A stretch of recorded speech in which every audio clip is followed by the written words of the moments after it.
Hello students, hope all you are fine. So today here we'll discuss today some extra questions, previous year questions of the class 10th chapter application of trigonometry. देखो मैंने कुछ question short में लिखा है ना, short में आपको question समझाऊंगा मैं साथ साथ में क्वेश्चन है क्या। ये प्रीवियस ईयर के क्वेश्चंस हैं जो पहले एग्जाम्स में आ चुके हैं, है ना। तो ध्यान से सुनो, पहला क्वेश्चन क्या है। A vertical tower surmounted by a vertical flagstaff of height h, height h मतलब क्या है, मतलब क्या है। पहली लाइन का वर्टिकल टावर है, यहां पे suppose this is a vertical tower, suppose ये इट इज वर्टिकल टावर, ये वर्टिकल टावर है, surmounted bye a vertical flag stuff, यहां पे फ्लैग स्टफ लगा हुआ है, यहां पे इसके ऊपर ये फ्लैग स्टफ है सपोज, ठीक है। ये पहले मैंने ए बी हाइट बना दी किसकी, टावर की। सपोज ए बी हाइट जो है वो क्या है, टावर की। ये किसके ऊपर है, ग्राउंड लेवल के ऊपर है, मान लो यहाँ पे, ठीक है। अब A C is the height of the flag staff and ये गिवन है, how much it is given, H, ये लिखा है ना, a flag staff of height H, ठीक है। अब the angle of the elevation of the bottom at the top of the flag staff are alpha and beta.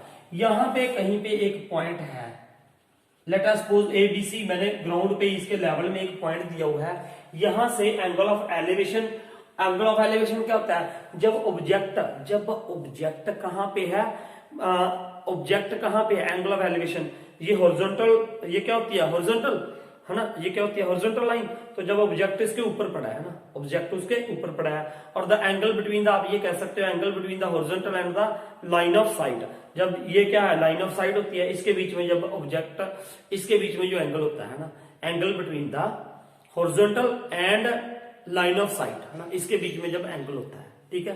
तो अब angle of elevation क्या है, angle of elevation of the bottom at the top of the flag stuff, ये flag stuff था AC, है ना, जो मैंने रेड कलर में बनाया, यहां से एंगल ऑफ एलिवेशन एक तो ये हो गया, ठीक है। ये किसका हो गया, बॉटम का, इसका बॉटम का पहले angle of elevation of the bottom and top of flag staff is are alpha and beta, है ना।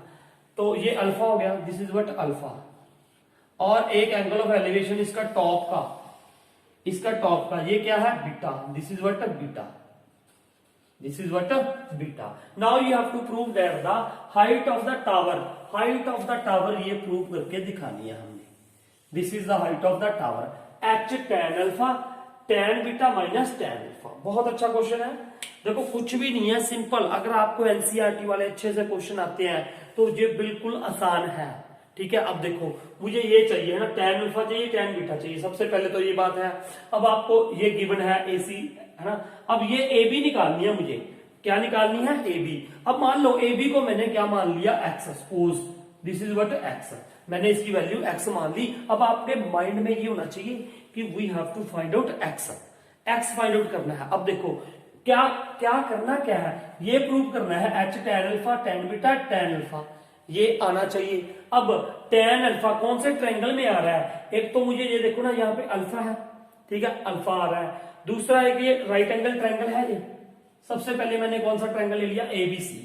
इन ट्रायंगल, देखो कुछ भी नहीं है, in triangle, right angle triangle ABC, वो सारा कुछ आप लिख दोगे यार, आपने मेन पहले क्वेश्चन में ये लिखना है to secure the full marks, कि AB is the height of the tower and AC is the height of the flag staff, इसके ऊपर फ्लैग स्टफ लगा हुआ है और उसकी हाइट कितनी है, h, है ना, and C is the point on the ground, इसके पैरेलल यहाँ पे, है ना। तो अब उसके बाद हमने निकाल देना है। तो अब देखो जरा क्या है, इन ट्रायंगल ABC मैंने क्या लगा दिया यहाँ पे, tan अल्फा। अब tan अल्फा क्या होता है, पंडित बद्री प्रसाद, परपेंडिकुलर ओवर क्या होता है, ये होता है ना यार, पंडित बद्री प्रसाद हर हर बोले, है ना, सोना चांदी बोले, परपेंडिकुलर ओवर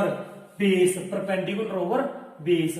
जब ये एंगल ले रहा हूं मैं अल्फा, तो परपेंडिकुलर क्या है इसके सामने, एक्स, तो यहाँ पे क्या आ जाएगा, एक्स ओवर बेस बीसी, है ना। इसको आप ऐसा कर दो, यहां से बीसी की वैल्यू निकाल दो। बीसी की वैल्यू क्या आएगी, देखो BC into tan alpha is equal to x, cross multiply कर दिया मैंने, क्या कर दिया, क्रॉस मल्टीप्लाई। अब यहां से आप BC इज इक्वल टू क्या हो जाएगा, x upon tan alpha, x upon tan alpha, इसको एज इट इज यहां से रख लो, इसको क्या बोल दो, फर्स्ट बोल दो इसको, ठीक है। अब देखो याद से दिखाई दे रहा है, मैं एक बार ये चेक कर लूं यार, ठीक है। अब देखो, अब दूसरा ट्रायंगल देखो, दूसरा ट्रायंगल कौन सा लेना है, जिसमें क्या है, बीटा है ना, ये कौन सा ट्रायंगल में आ रहा है, अच्छा सी पॉइंट मैंने 2 बार ले लिया है ना यार, यहाँ पे ना कुछ और पॉइंट रख दो आप, डी रख दो यहाँ पे पॉइंट क्या रख दो, सपोज डी रख लिया मैंने, ठीक है। अब देखो triangle BCD, triangle BCD, triangle BCD, BCD में क्या आएगा, देखो tan के साथ बीटा इसमें आ रहा है, तो हमने क्या ले लिया, tan beta is equal to tan beta, ये राइट एंगल ट्रायंगल है, तो इसके सामने क्या है, इसके सामने परपेंडिकुलर, परपेंडिकुलर क्या होगा, ये बीडी होगा, परपेंडिकुलर बीडी, ये मैंने क्या ले लिया, एच प्लस एक्स, देखो परपेंडिकुलर पूरा था ना, बी डी परपेंडिकुलर था, बी डी आप पूरा लिख ले, लेकिन मैं शॉर्ट में क्या लिख रहा हूं उसको, x plus h, x plus H upon perpendicular over base, base कितना है बीसी, तो फिर बीसी की वैल्यू निकाल दो यहां से, BC is equal to BC into tan beta is equal to x plus H. अब बीसी की वैल्यू क्या आएगी, बीसी की वैल्यू देखो X plus H upon tan beta, अब इसको क्या मान लो, second, from first and second, ये भी बीसी की वैल्यू है, ये भी बीसी की वैल्यू है, तो ये दोनों आपस में क्या होनी चाहिए, इक्वल होनी चाहिए भैया, क्या होनी चाहिए, इक्वल होनी चाहिए जे, है ना। अब मैं यहां पे कर रहा हूं ये सवाल, है ना। अब देखो आगे, अब क्या करोगे, फ्रॉम फर्स्ट एंड सेकंड, तो x upon tan alpha is equal to x plus H upon tan beta, ठीक है, अपॉन tan बीटा। अब क्या कर दो, क्रॉस मल्टीप्लाई करोगे यार, और कुछ कर ही नहीं सकते, तो x into tan beta, x into tan beta, यहां पे क्रॉस मल्टीप्लाई कर दी मैंने, x इंटू tan बीटा, अब tan अल्फा इसके साथ मल्टीप्लाई होगा, पहले देखो tan अल्फा, एक बड़ा स्टेप कर देते हैं हम, tan alpha into x plus h, x plus h, ये हो गया। अब देखो x tan beta is equal to, इसको इसके साथ मल्टीप्लाई कर दो, ये क्या आ जाएगा, x tan alpha plus h tan alpha, ठीक है, x tan alpha, h tan alpha. मुझे क्या निकालना है, मुझे यार ये x निकालना था, हाइट ऑफ द टावर, ध्यान से पढ़ो क्वेश्चन को, हाइट ऑफ द टावर ये प्रूव करनी थी। अब देखो इसके बाद यहाँ पे दिखाई देगा, इसके बाद ऊपर कर देता हूं मैं, देखो मुझे ये रद्द कर रहा हूं मैं, थोड़ा सा ये रद्द कर दूं। अब देखो यहां से क्या होगा, ये देखो इधर सी हियर, यहां पे ये क्या हो जाएगा बेटा, देखो x tan बीटा, x मुझे x की वैल्यू निकालनी है, x tan बीटा, x वाली टर्म इधर आके क्या हो जाएगी, माइनस हो जाएगी, इधर आके क्या हो जाएगी, माइनस, तो इधर आके ये क्या हो गया, x tan alpha is equal to, इधर क्या बचा, h tan alpha, h tan alpha, h tan, ये रब कर दू यहां से, h tan अल्फा, ये बचा है ना, h tan अल्फा ही तो बचा इधर, ठीक है। अब देखो यहां से x क्या निकाल दो कॉमन, तो what is left here, tan beta minus tan alpha is equal to h tan alpha, x की वैल्यू निकालनी थी, x इधर रख लो, तो ये इधर आके क्या हो जाएगा, h tan alpha upon tan beta minus tan alpha, ये आ गई जी इसकी हाइट, किसकी, टावर की। तो देखो यही प्रूव करना था हमने, बिल्कुल सेम ये प्रूव हो गया। तो ये था, बहुत आसान क्वेश्चन था जी, है ना। जिस बच्चे को एनसीईआरटी वाले क्वेश्चन आते हैं, सारी टेक्निक्स देख रखी हैं उसने, उसके लिए कुछ भी डिफिकल्ट नहीं है। तो ये था आज के लिए एक फर्स्ट क्वेश्चन, है ना, सो नोट इट डाउन, ठीक है। नेक्स्ट क्वेश्चन, सेकंड क्वेश्चन, देखो अच्छा क्वेश्चन है, एनसीईआरटी में है ये, 9th चैप्टर में 15-16 क्वेश्चन की तरह है ना, आई थिंक 15 है या 16 है ना क्वेश्चन एनसीईआरटी में, ठीक है, 9th चैप्टर में, उसी के बेस्ड ये क्वेश्चन है। देखो angle of elevation of the top of the tower, angle of elevation of the top of the tower from 2 points at A distance a and b meters from the base in the same line with it are complementary। देखो वो क्या बोल रहा है, angle of elevation, पहले सबसे पहले ये देखो है क्या क्वेश्चन ना, यहां पे एक टावर है, this is what tower A B, suppose A B is a tower, साथ साथ लिख दिया करो ना। Now from 2 points are the distance A and B, यहां पे 2 पॉइंट्स है, लेट अस सपोज एक पॉइंट यहां पे हो गया सी, एक पॉइंट यहां पे हो गया D, here are 2 points suppose, है ना। एंगल ऑफ एलिवेशन, यहां से एंगल ऑफ एलिवेशन, वो ये कह रहा है यहां से एंगल ऑफ एलिवेशन इसका और इसका, ये कितने, ये डिस्टेंस कितने पे है, मान लो बी डिस्टेंस है, this is what B distance, and इस पॉइंट का डिस्टेंस कितना है, सपोज ए, है ना। ये बी डिस्टेंस, 2 पॉइंट है, देखो ये ए बी क्या है, हाइट ऑफ द टावर है, और यहां से इसके बेस से एक बी मीटर की दूरी पे सी पॉइंट है, एक डी पॉइंट है ए मीटर की दूरी पे, है ना, ए डिस्टेंस पे पॉइंट है, मान लो दिस डिस्टेंस इज ए। अब ये एंगल ऑफ एलिवेशन है यहां से, they are complementary, they are complementary, the angles are complementary. मैंने थोड़ा शॉर्ट में लिखता हूं क्वेश्चन, है ना, ताकि टाइम ज्यादा ना लगे, ना। ये तो एंगल ऑफ एलिवेशन ये हो गया, इसका एंगल ऑफ एलिवेशन यहां से, है ना, ये कॉम्प्लीमेंट्री है, these are what complementary, complementary ना। अब इस एंगल का नाम मैंने क्या लिख दिया, सपोज थीटा, तो ये कितना होगा 90 माइनस थीटा, क्यों, क्योंकि यार कॉम्प्लीमेंट्री का मतलब क्या होता है, कॉम्प्लीमेंट्री का मतलब भी दोनों का सम 90 है, दोनों का सम क्या है 90, तो अगर ये थीटा है तो ये 90 माइनस थीटा होगा, अगर आप इसको थीटा मानोगे तो ये 90 माइनस थीटा हो जाएगा, क्लियर। तो अब देखो ना, कॉम्प्लीमेंट्री हो गए। अब देखो, अब हमें क्या करना है, prove that the height of the tower is under root A B.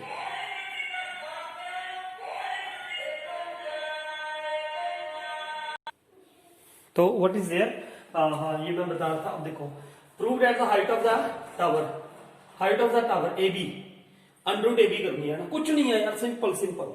आपको 2 ट्रायंगल नजर आ रहे हैं, राइट एंगल ट्रायंगल आ रहे होंगे यार, A B C and A B D, दोनों में लगा दो, क्या लगा दो, देखो इधर क्या लगाओगे, in triangle A B D, in right angle triangle A B D, है ना। क्या क्या लगाओगे अब यहाँ पे, एक तो ए बी आ जाए, एक इसमें ये वाला आ जाए। मैंने आपको बता रखा है, आप एनसीईआरटी वाली वीडियोस अगर आपने देखी है तो बिल्कुल आसान लगेगा आपको, है ना। मैंने एनसीईआरटी वाले क्वेश्चन करवा रखे हैं। तो इसमें क्या करना है, देखो वो ट्रिग्नोमेट्रिक रेशियो लेनी होती है। बच्चे को प्रॉब्लम कहां पे आती है कि ट्रिग्नोमेट्रिक रेशियो कौन सी ले, अरे यार ट्रिग्नोमेट्रिक रेशियो वो लेनी होती है, एक तो ये कॉमन पॉइंट आ रहा है ए बी हाइट प्रूव करनी है, एक ये आ जाए, एक जो गिवन होता है। अब यहाँ पे इस एंगल के अकॉर्डिंग ये सामने वाला क्या है, परपेंडिकुलर है, क्या है, परपेंडिकुलर है। उसके बाद ये क्या है, ये गिवन है, ये क्या है, इसका बेस है, परपेंडिकुलर एंड बेस। अरे किसमें आएंगे ये, कौन सी ट्रिग्नोमेट्रिक रेशियो में, tan में, किसमें, tan में। तो इसका मतलब आपको यहाँ पे क्या लेना है, tan थीटा, tan थीटा।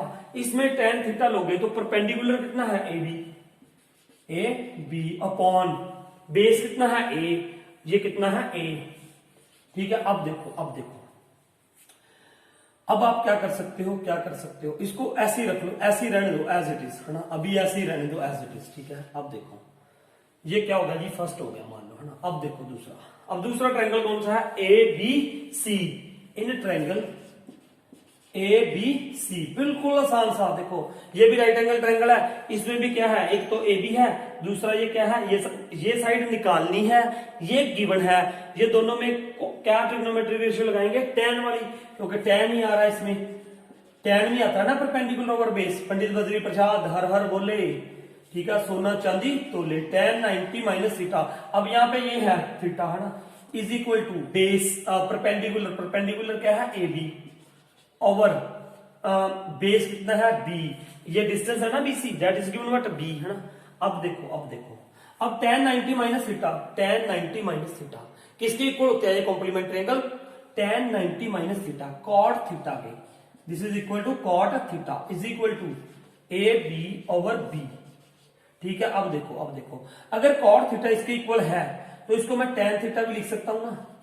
तो tan थीटा की वैल्यू क्या होगी, अगर इसकी वैल्यू ये है तो tan थीटा की क्या होगी, b over A B, reciprocal हो जाएगा कि नहीं हो जाएगा भैया, it will be what, reciprocal. ये क्या हो जाएगा, रेसिप्रोकल हो जाएगा इसका, है ना। ये वैल्यू आ गई एक, ये भी tan थीटा की वैल्यू है, इसको सेकंड मान लो, from first and second it will be very easy ये भी tan थीटा की वैल्यू है, ये भी tan थीटा की वैल्यू है। तो फ्रॉम फर्स्ट एंड सेकंड क्या आ जाएगा, A B over A is equal to B over A B, B over A B. अब क्रॉस मल्टीप्लाई कर दो तो ये क्या हो जाएगा, ए बी स्क्वेयर, ठीक है, A B square cross multiply करोगे is equal to A into B. तो अब क्या हो जाएगा, A B is equal to plus minus under root A into B. Minus हटा देंगे क्योंकि ये क्या था, हाइट ऑफ द टावर थी, that will always take a positive. तो हमारे पास ये इसका आंसर आ गया। यही प्रूव कर रहा था हमने, height of the tower is under root A B, है ना। सो मेरे ख्याल से क्वेश्चन आ गया होगा आपको, है ना, अच्छे से। लेकिन यार ऐसे क्वेश्चन करने से पहले आपको एनसीईआरटी के क्वेश्चन आने बहुत जरूरी है। अगर आपको एनसीईआरटी वाले क्वेश्चन नहीं आते हैं तो इन क्वेश्चंस का करने का कोई फायदा नहीं है। और ये सारे वो क्वेश्चन हैं जो पहले एग्जाम्स में आ चुके हैं, ठीक है। So note it down. Now next question, बहुत बढ़िया क्वेश्चन है, बहुत अच्छा क्वेश्चन है ना, अक्सर बहुत बढ़िया क्वेश्चन है। देखो अब मैंने शॉर्ट में लिखा थोड़ा, है ना, शॉर्ट में, angle of elevation of the tower is tangent, angle of elevation of the tower is, कुछ इसमें ना बीच में थोड़ी सी मैंने वो स्टेटमेंट शॉर्ट कर दी, है ना, लेकिन आपको समझ आ जाएगा भी क्वेश्चन है क्या। ध्यान से सुनो, angle of elevation of the tower is tangent 5.12, angle of elevation of the tower is tangent 5.12, है ना। ऑन वॉक, देखो पहले मैं इसकी फिगर बना रहा हूं, यहाँ पे आप देखो, यहाँ पे ये एक टावर है ना, यहां से angle of elevation, angle of elevation ये होगा, एंगल ऑफ एलिवेशन ये है ए बी सी, मैंने शॉर्ट में लिखा क्वेश्चन। एंगल ऑफ एलिवेशन मैं एक बार पढ़ भी देता हूं ना, यहां से क्वेश्चन, ये क्वेश्चन ये था, at a point on the level ground the angle of elevation of a vertical tower is found to be such that its tangent is 5.12। जो एंगल है ना, ये एंगल है, मान लो ये एंगल अल्फा है, ये एंगल क्या है, अल्फा, सपोज थीटा मान लो, अल्फा मान लो, कोई बात नहीं, थीटा मान लो, let us suppose this angle is what, theta.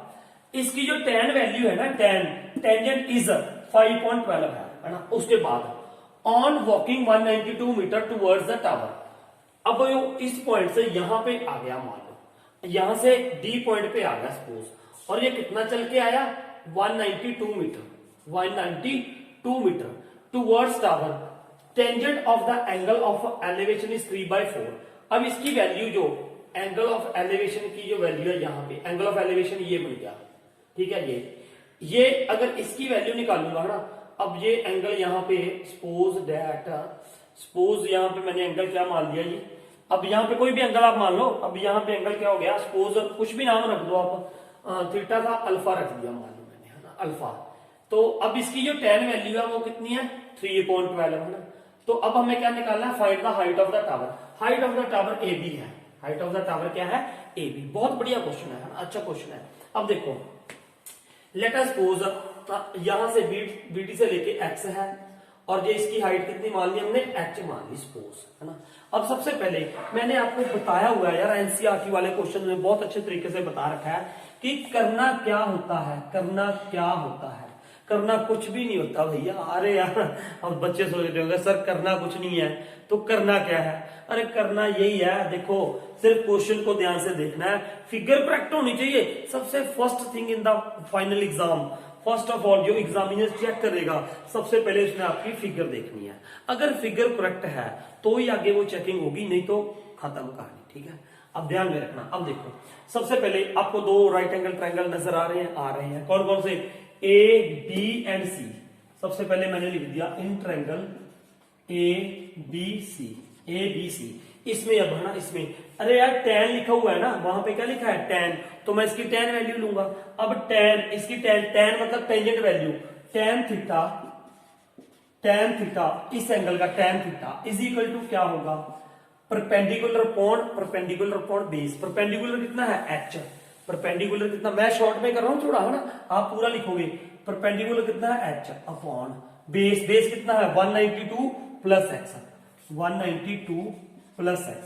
ये बात यार मैंने बता दी आपको, ये कौन सी, कि पहले ये था, यहां से एंगल ऑफ एलिवेशन ये था, उसके बाद 192 मीटर ये इधर आया, है ना, किसकी तरफ आया ये, टावर की तरफ आया 192 मीटर चल के आया इधर बंदा ना, फिर एंगल ऑफ एलिवेशन चेंज होगा, एंगल ऑफ एलिवेशन क्या आ गया, अल्फा आ गया है ना। अब हमें ये बताना है कि what is the height of the tower, है ना।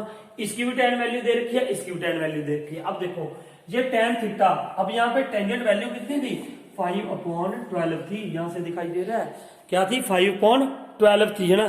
So it means this is equal to 5/12, यहाँ पे ये क्या हो गया 5/12 is equal to h/192 plus x हो गया, है ना, ये हो गया।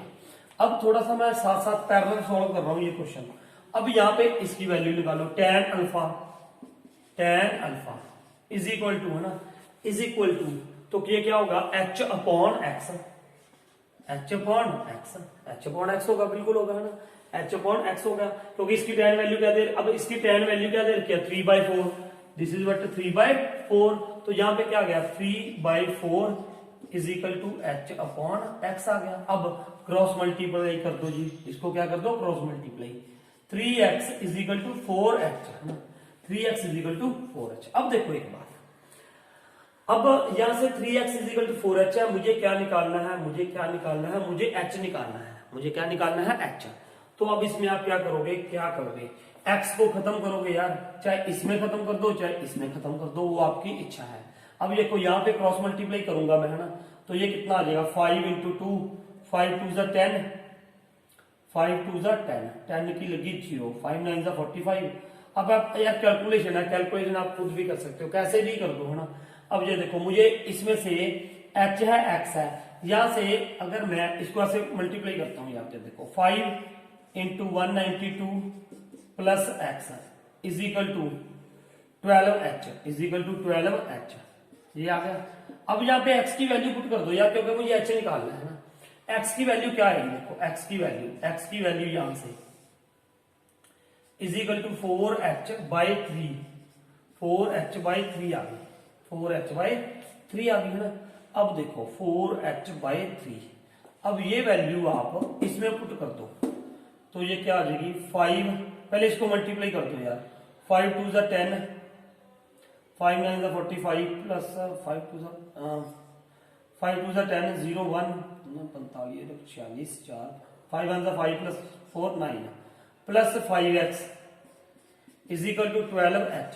अब x की वैल्यू यहां पे डाल दो, है ना, 960 प्लस 5 इंटू x की वैल्यू क्या है जी 4h/3 is equal to 12h, है ना, दिखाई दे रहा है भैया यहां से, इज इक्वल टू 12h। आगे इधर कर रहा हूं मैं सॉल्व, है ना। अब देखो ये क्या होगा, 960 इज इक्वल टू, नहीं सॉरी प्लस, ये कितना हो जाएगा जी 5 4 = 20h/3, 20h/3 is equal to क्या है 12h है, 12h।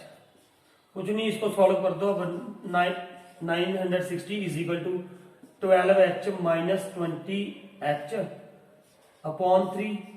अब यहाँ पे 960 इज इक्वल टू एलसीएम क्या आ जाएगा 3, तो यहाँ पे कितना आ जाएगा 36h, एलसीएम लेके, ये आपको पता है कंसेप्ट, माइनस 20h। अब फिर क्रॉस मल्टीप्लाई कर दो, 960 इंटू 3 इज इक्वल टू क्या हो जाएगा, ये माइनस करोगे तो ये क्या आ जाएगा 16h। अब क्या होगा, अब आपको पता ही है यार क्या होना है। अब ये 16 इसके नीचे ले आऊं मैं, 16 इसके नीचे ले आऊंगा, ये 16 इसके नीचे आ गया, है ना। तो अब इसकी कटिंग कर दो आप 4, ये मेरे ख्याल से 16 के टेबल पे ना कैंसिल हो जाए ना, 16 5 = 9, 16 5 80, 16 6 हो गया, 16 6 = 96, 0 और 60 इंटू 3 180, तो 180 हाइट आ गई जी इसकी, टावर की हाइट कितनी आ गई 180 मीटर। अब आप ये डिस्टेंस भी निकाल सकते हो जी, ये जब ये आदमी या कुछ कोई भी है 192 मीटर चल के इधर गया टावर की तरफ, उसके बाद कितना डिस्टेंस बच जाएगा, that also you can find out. वो कैसे आ जाएगा, h की वैल्यू यहां पे पुट कर दो 180/3, 60 इंटू 4 240 या कुछ ऐसा आंसर आ जाएगा अगर आपसे ये पूछा जाए तो, है ना। सो नोटेड डाउन, ये क्वेश्चन भी बहुत बढ़िया था, noted down. Now fourth question, ये भी बहुत बढ़िया क्वेश्चन है, देखो ये क्वेश्चन क्या है, अक्सर हमने देखा होगा, हम रोड पे जा रहे होते हैं ना, 1-1 किलोमीटर के बाद वो लिखा होता है कुछ ना कुछ, है ना, 1-1 किलोमीटर के बाद डिस्टेंस लिखा होता है। तो वैसे ही कुछ क्वेश्चन है, जब हम अक्सर ट्रैवलिंग करते हैं ना, तो हम देखते हैं ना कि कितने किलोमीटर रह गया, हम बॉम्बे जा रहे हैं, दिल्ली जा रहे हैं, कहीं पे भी जा रहे हैं, तो कितने किलोमीटर डिस्टेंस रह गया, है ना। कई बार किलोमीटर के ऊपर स्टोन्स लगे होते हैं, उसके ऊपर लिखा होता है ना। तो ये सेम क्वेश्चन है, from the top of the hill, from the top of the hill the angle of depressions of two consecutive kilometer stones, consecutive मतलब लगातार 2 किलोमीटर के ऊपर 1 किलोमीटर उनके बीच में, 2 स्टोन्स के बीच में कितना डिस्टेंस है, किलोमीटर, है ना, are 30 degree and 45 degree, find the height of the hill. अब इस क्वेश्चन में डिप्रेशन वाला मैंने एक क्वेश्चन डाला है ना, इसको ध्यान से देखो फिगर कैसे बनी। सबसे पहले ये देखो, ये हाइट ऑफ द हिल हो गया, this is the height of the hill, suppose this is height of the hill. अब यहां से angle of depression of the 2 stones, 2 consecutive का मतलब लगातार, मतलब लगातार कंटिन्यूस, किलोमीटर स्टोन का मतलब ये हो गया यार, यहां पे एक सी है, ये देखो यहां पे ऐसे है, ये हाइट ऑफ द हिल है, और यहां से एंगल ऑफ डिप्रेशन ये सी है, यहां पे ये पॉइंट क्या है, डी। एक ये स्टोन है, एक ये स्टोन है, C and D are the stones. यहां पे एक स्टोन है, एक ये स्टोन है, इसके बीच में कितना डिस्टेंस है, 1 किलोमीटर का यार, क्योंकि उसने बोला है ना यार 2 consecutive kilometre stones due east मतलब इधर ही ले लो यार, एक इधर ईस्ट की तरफ ले लिया मान लो मैंने, है ना, ये ऐसी होगा ना, नॉर्थ साउथ, हाँ, ईस्ट वेस्ट, है ना। चलो ये कोई डायरेक्शन का कोई इतना वो चक्कर नहीं है, नो प्रॉब्लम। आप इधर लगाओगे तब भी कोई दिक्कत नहीं है, यार इधर लगा लोगे तब भी कोई दिक्कत नहीं है, ठीक है। इस पे मत इतना कोई ध्यान देने की जरूरत नहीं है, सिर्फ ये देखो एंगल ऑफ डिप्रेशन कितने हैं, 30 degree and 45 degree. Angle of depression कहां पे बनता है, एंगल ऑफ डिप्रेशन, अगर आपने वो मेरा वीडियोस देखी है इससे पहले वाली, कौन सी, 9th चैप्टर की, तो आपको कोई प्रॉब्लम नहीं होगी ना। एंगल ऑफ डिप्रेशन क्या होता है, जब object is lying above our eye level, है ना, ये हॉरिजॉन्टल लेवल होता है यहाँ पे, ऐसे हॉरिजॉन्टल। अगर तो ऊपर देखें लाइन ऑफ साइट यहाँ पे, तो यहाँ पे एंगल ऑफ एलिवेशन बनता है। अगर नीचे की तरफ देख रहे हैं, ऑब्जेक्ट नीचे पड़ा है, तो ये लाइन ऑफ साइट और इसके बीच में जो एंगल बनता है वो क्या बनता है, एंगल ऑफ डिप्रेशन। अब देखो यहाँ पे ये था, है ना, सबसे पहले तो एक ये था, यहां पे ये हो गया, अब एक यहां पे ये हो गया। अब ये लाइन ऑफ साइट का, ये किसका फील्ड दे रही है, लाइन ऑफ साइट, और हॉरिजॉन्टल लाइन यहां पे होती है, ये बनानी जरूरी है, ये है ना। अब एंगल ऑफ डिप्रेशन ये होता है, एंगल ऑफ डिप्रेशन यहां पे होता है, एंगल ऑफ डिप्रेशन ये एंगल है एक, है ना, एक ये एंगल है। अब आप ये लगाओ ना, एक 30 डिग्री एक 45 डिग्री, ये छोटा क्या होगा 30 degree, this is what 30 degree, ये पूरा बड़ा क्या होगा 45 डिग्री। अब ये यूज कहां पे करूंगा मैं, ये देखो यहाँ पे, ये यहाँ पे था, तो ये यहाँ पे क्या हो गया, ये 30 डिग्री। ये क्यों होता है, ये क्यों होता है यार, ये इसके पैरेलल है ना। Let us suppose this line is what AL, ये आप सारा लिख दोगे कि AL इज parallel to BC and you can write here angle LAC, angle LAC is equal to LAC is equal to ACB, angle ACB। Why, alternate interior angles. ये बातें आपको क्लियर होनी चाहिए, अल्टरनेट एंटीरियर एंगल्स। अब ये 30 आ गया तो बिल्कुल सेम ये 45 है। अब कई बच्चे ये सोचते हैं सर आपको कैसे पता चला कि ये पहले 30 था बाद में 45 था। अरे यार ये एंगल इतना है, ये 30 होगा, ये इससे बड़ा है ना तो बड़े वाला 40 होगा, सीधी सी बात। तो एंगल ऑफ डिप्रेशन इसको देखने के C और D को, ये किलोमीटर स्टोन्स हैं, इनके एंगल ऑफ डिप्रेशन यहां पे बनते हैं, लेकिन यूज यहां पे होते हैं। इस बात का भी आपको मैंने बता रखा है, ठीक है। अब this is 30 degree, this is 45 degree, है ना। तो अब देखो अब क्या निकालना है हमें, find the height of the hill. ये हाइट ऑफ द हिल है, ये this height you have to find out. मान लो इसकी क्या है, h है ना। अब ये तो 1 किलोमीटर है, ये कितना है ये नहीं बता रखा भैया। देखो हिल से ये कितनी दूर है ये नहीं बता रखा, है ना। तो ये मैंने क्या ले लिया, suppose this is what x, ये डिस्टेंस मैंने कितना ले लिया x। इस बात का ध्यान रखना, कई बच्चा इसमें ये सोच लेता है यार ये अगर ये 1 किलोमीटर तो ये भी 1 होगा। अरे यार ये तो स्टोन्स है किलोमीटर के कॉन्सिक्यूटिव, मतलब 1 किलोमीटर के पहले ये था, 1 किलोमीटर के आगे फिर ये था, 2 कॉन्सिक्यूटिव। यहां से आदमी देख रहा था, एंगल ऑफ डिप्रेशन नोट कर रहा था मान लो, है ना। तो ये था, लेकिन ये डिस्टेंस इस हिल का यहां से डिस्टेंस कितना है, इसके हमें कोई श्योरिटी नहीं है, कुछ नहीं है गिवन, इसलिए मैंने यहाँ पे क्या ले लिया, एक्स ले लिया। अब देखो यार कुछ भी नहीं है, बिल्कुल सिंपल। फिर दो राइट एंगल ट्रायंगल नजर आ रहे हैं आपको, कौन सा? सबसे पहले तो ये ले लो A B D, in triangle A B D, in triangle A B D, what is there?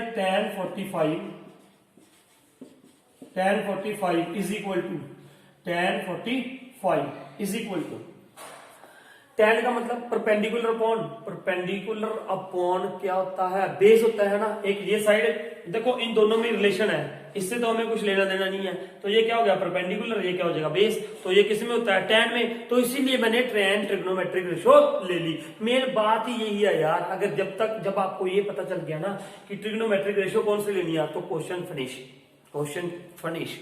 ठीक है, तो अब देखो tan 45 is equal to perpendicular कितना है? h by x। अब tan 45 की वैल्यू क्या होती है? 1 होती है, तो 1 is equal to h by x। तो x क्रॉस मल्टीप्लाई कर दो, x इज इक्वल टू क्या हो गया जी? h हो गया। x इज इक्वल टू क्या हो गया? h। खत्म कर दिया। अब दूसरी देखो, tan 30 किसमें? अरे यार इस ट्रायंगल में, कौन से में? ACD में। ये भी लिखना जरूरी है, in triangle ACD, in triangle ACD, है ना। तो ये क्या होगा? इन ट्रायंगल ACD में। ठीक है, अब ये क्या होगा? tan 30 इज इक्वल टू, फिर वही परपेंडिकुलर h, परपेंडिकुलर इसके सामने वाला h है, तो बेस कितना हो गया? ये 1 है, ये x है, तो पूरा मैंने क्या ले लिया यहाँ पे? x plus 1। ठीक है, अब देखो tan 30 की वैल्यू कितनी होती है? I think 1/√3 is equal to h upon x plus 1। अब इसको क्रॉस मल्टीप्लाई कर दो, तो ये क्या हो जाएगा? x plus 1 is equal to √3h। अरे यार ये वैल्यू चेक कर लेना, tan और 30, और मेरे को बहुत कंफ्यूजन रहता है। वो tan 30 की एक की √3 होती है, 60 की एक की 1/√3 होती है, यही होती होगी, कोई बात नहीं है ना। अब देखो मुझे वैल्यू किसकी निकालनी है? h की, तो x को खत्म करना पड़ेगा। x को खत्म कैसे करोगे भैया? x इज इक्वल टू क्या है? h। इसकी जगह पे क्या लिख दो? h plus 1 is equal to √3h। अब इसको उधर ले जाओ, 1 इज इक्वल टू, या तो इसको इधर ले जाओ या इसको इधर ले आओ, वो आपकी इच्छा है ना, वो आपकी इच्छा है। 1 is equal to √3h minus h। ठीक है, अब क्या करोगे? 1 is equal to √h common निकाल दिया, √3 माइनस 1 है ना, √3 माइनस 1, तो h कितना रह जाएगा अभी यहाँ पे? h इज इक्वल टू, ये h तो इधर रह गया, 1 के नीचे आ गया, 1 अपॉन √3 माइनस 1 है ना। अब ये आंसर आ जाएगा। बस इसको क्या कर दो? क्रॉस मल्टीप्लाई कर दो। आप इसको क्या कर दो? क्रॉस मल्टीप्लाई कर दो, क्रॉस मल्टीप्लाई कर दो। क्रॉस मल्टीप्लाई करके क्या होगा? क्रॉस मल्टीप्लाई करके नहीं, क्रॉस मल्टीप्लाई तो कर दिया हमने। अब इसको क्या कर दो? रैशनलाइज कर दो यार, रैशनलाइज कर दो। √3 प्लस 1 अपॉन √3 प्लस 1 है ना, तो ऊपर h इज इक्वल टू क्या आ जाएगा? √3 प्लस 1, नीचे a minus B, a plus B, a square minus B square, मतलब √3 का स्क्वायर माइनस 1 का स्क्वायर। तो ये बन जाएगा आई थिंक, ये देखो √3 प्लस 1 अपॉन 3 का √3 का स्क्वायर 3 माइनस 1, तो ये कितना बन गया जी? h is equal to √3 plus 1 upon 2। ठीक है, अपॉन 2 हो गया। अब √3 की वैल्यू पुट कर दो आप, अगर पूरा आगे एग्जैक्ट निकालना चाहते हो, प्लस 1 अपॉन 2, इसके आगे खुद कर देना यार, नहीं तो यहां तक भी आंसर चल जाएगा आपका, नो प्रॉब्लम। ये हाइट आ गई इसकी, हिल की है ना, पहाड़ी की हाइट आ गई। अब बच्चों ये सुनो मेरी बात, ये क्वेश्चन जो मैंने आपको करवा रहा हूं ना, ये पार्ट 1 है इसका, किसका? प्रीवियस ईयर क्वेश्चन का। अगर मैं आपको बता रहा हूं, if you have done the NCERT all questions of this chapter, 16 questions है और कुछ एग्जांपल्स है, अगर आपने वो कर लिए और साथ में अगर ये क्वेश्चंस कर लोगे आप, जो मैं क्वेश्चन आपको बता रहा हूं, तो कोई भी परेशानी नहीं आएगी आपको एग्जामिनेशन में। तो ग्रंटेड आपके इस चैप्टर में से समझ लेना कि आपकी फुल तैयारी होगी। हाँ, लेकिन ये एक वीडियो है, 4 सम्स करवाए मैंने इसमें ना, फिर वीडियो ज्यादा लंबी हो जाती है। तो अगर इसके बाद वाली वीडियोस भी आप देख लोगे, ज्यादा से ज्यादा मैं 20 क्वेश्चंस कराऊंगा, उसके बाद चैप्टर फिनिश है ना, ये चैप्टर आपको आ जाना चाहिए। ठीक है, तो होप आप ये अच्छे से करोगे है ना, और ताकि आपको एग्जामिनेशन में, बोर्ड के एग्जाम में कोई भी परेशानी ना आए। So thank you for watching this video. हाँ, अगर किसी बच्चे ने सब्सक्राइब नहीं कर रखा चैनल, तो चैनल को सब्सक्राइब जरूर कर ले, ताकि आपको हर एक लेटेस्ट वीडियो जो मैं डाल रहा हूँ वो आपको मिलती रहे। So thank you for watching this video.